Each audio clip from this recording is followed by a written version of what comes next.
નમસ્કાર, માનસી computer classes Radhanpur ચેનલમાં આપનું હાર્દિક સ્વાગત છે.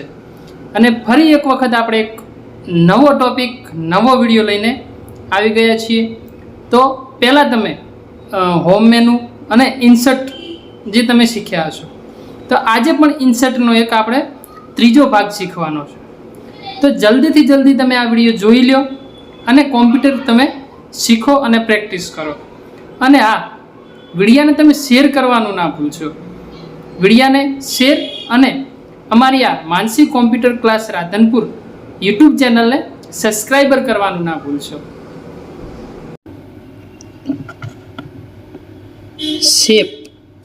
શેપ એટલે શું? તો આપણે જુઓ, અત્યારે આપણે શેપ શીખીએ. શેપની અંદર વિવિધ પ્રકારના અહીંયા શેપ આપેલા છે. તમે જોઈ શકો છો કે અહીંયા લાઇનિંગ શેપ છે, ચોરસ શેપ છે, રાઉન્ડ શેપ છે. તો વિવિધ પ્રકારના જે આપણને શેપ આપેલા છે, તો આપણે કોઈ પણ શેપનો ઉપયોગ કરી શકીએ. તો અત્યારે ચલો આપણે શેપનો ઉપયોગ કરતાં પહેલાં કંઈક લખી દઈએ સ્ક્રીન પર. માનસી કોમ્પ્યુટર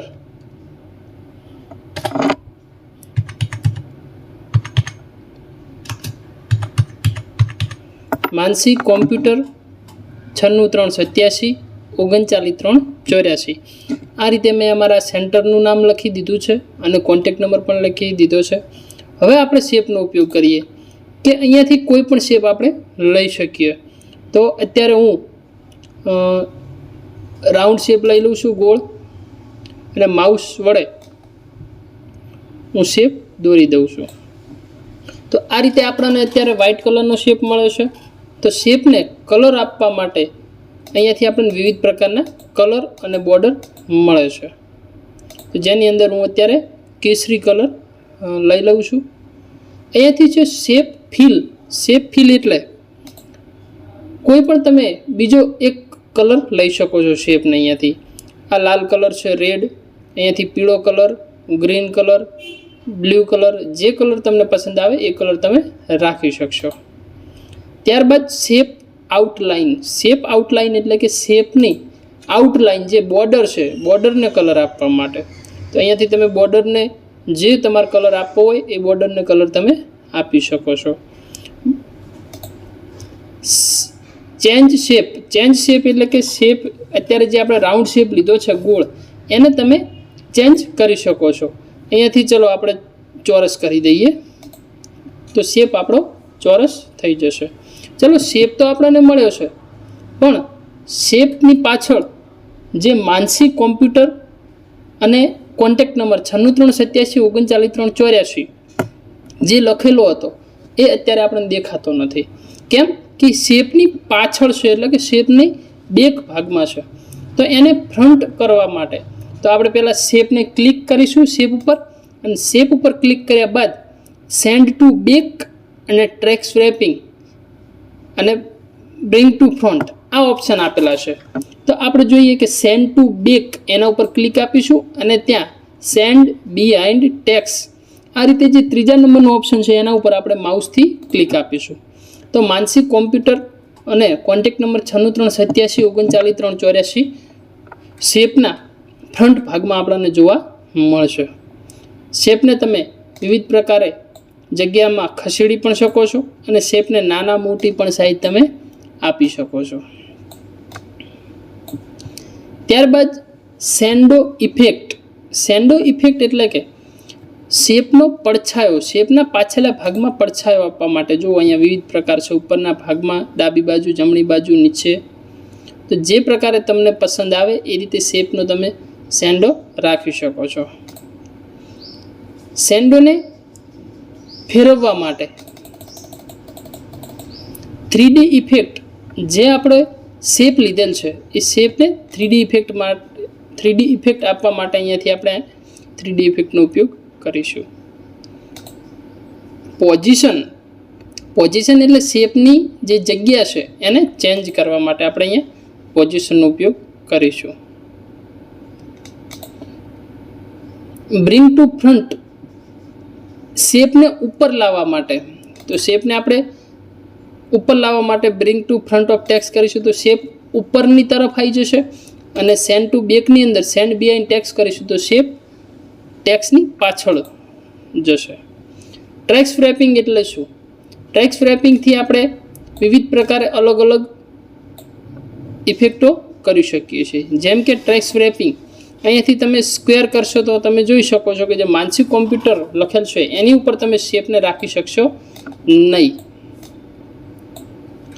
અને ટ્રેક્સ રેપિંગની અંદર તમે ઇન ફ્રન્ટ ઓફ ટેક્સ રાખશો તો તમે જોઈ શકશો કે આપણે ટેક્સની ઉપર શેપને રાખી શકીએ છીએ. અને સેન્ડ ટુ બેકની અંદર સેન્ડ બિહાઇન્ડ ટેક્સ કરીશું તો આપણને શેપ ટેક્સની પાછળ જશે. ચલો ત્યારબાદ ઇન્સર્ટની અંદર સ્માર્ટ આર્ટ.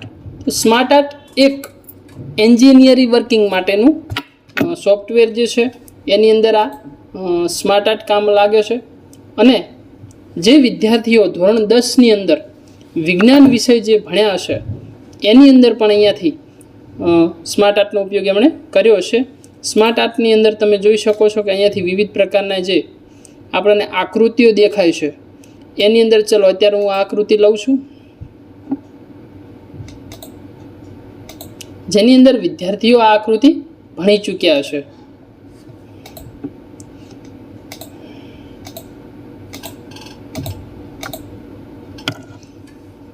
ચેન્જ કલર્સ, તો કલર્સ અલગ અલગ તમે ચેન્જ કલર્સ કરી શકો છો, જે તમને પસંદ આવે તમે કલર્સ રાખી શકો છો. અહીંયા ટેક્સ જે લખેલું છે તો ટેક્સની અંદર અહીંયા આપણે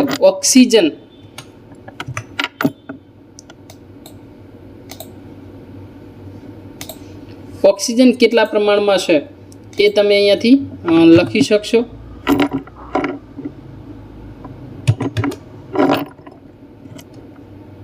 કેમ કે 60%, તો એ રીતે અહીંયાથી કાર્બન ડાયોક્સાઇડ કે એ રીતે તમે કોઈ પણ પ્રોજેક્ટ આની અંદર તમે બનાવી શકો છો.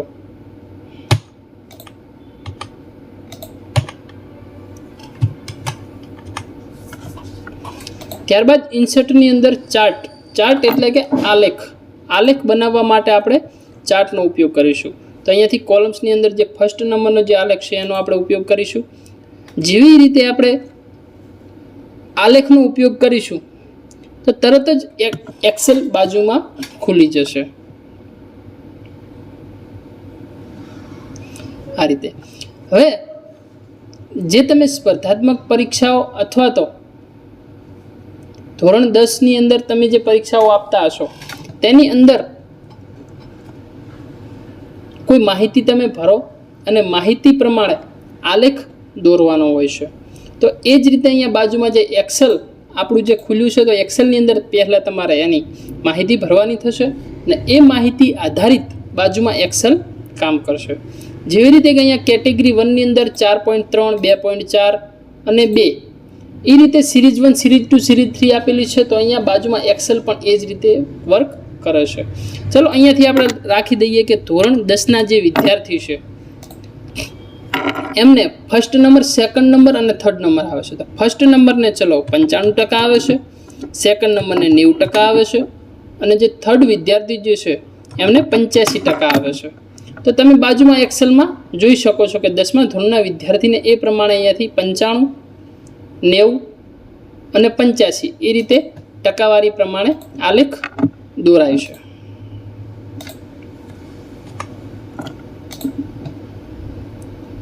હાઇપરલિંક એટલે એક ફાઇલનું બીજી ફાઇલ સાથે જોડાણ. ચલો કઈ રીતે જોડાણ કરી શકીએ જુઓ. હું અહીંયાથી એક પેરેગ્રાફ લઈ લઉં છું. આ જે પેરેગ્રાફની અંદર મારે કોઈ લિંક મૂકવી છે, જેમ કે યુટ્યુબની લિંક મૂકવી છે અથવા તો મેં કોઈ ફાઇલ બનાવી છે તો એ ફાઇલની લિંક મૂકવી છે તો હું અહીંયા હાઇપરલિંકથી બનાવી શકીશ અને લિંક અહીંયા મૂકી શકીશ. તો એ લિંક આપણા સ્ટોરેજની અંદર હોવી જરૂરી છે. તો ચલો અહીંયા લુક જે લખેલ છે લુકની પાછળ મેં ક્લિક આપી અને હાઇપરલિંકની અંદરથી સ્ટોરેજમાંથી હું લિંક લઈ લઉં છું. તો અત્યારે ચલો હું કોઈ પણ લિંક લઈ લઈશ.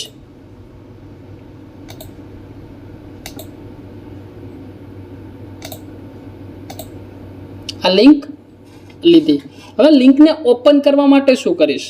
તો અહીંયા લિંકને ઓપન કરવા માટે લિંક ઉપર હું માઉસની એક ક્લિક આપીશ. ત્યારબાદ જો સ્ક્રીન ઉપર આપણને દેખાય છે Ctrl+ક્લિક ટુ ફોલો લિંક, એટલે કે માઉસની જે ક્લિક છે એ આપણે લિંક ઉપર રાખીશું.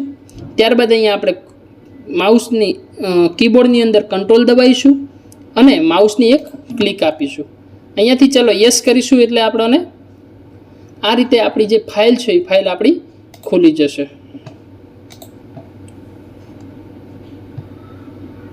તો ચલો અત્યારે આપણે આટલું જ રાખીએ. નેક્સ્ટ ભાગ આપણે આગળના વિભાગમાં જોઈ લઈશું. Thank you.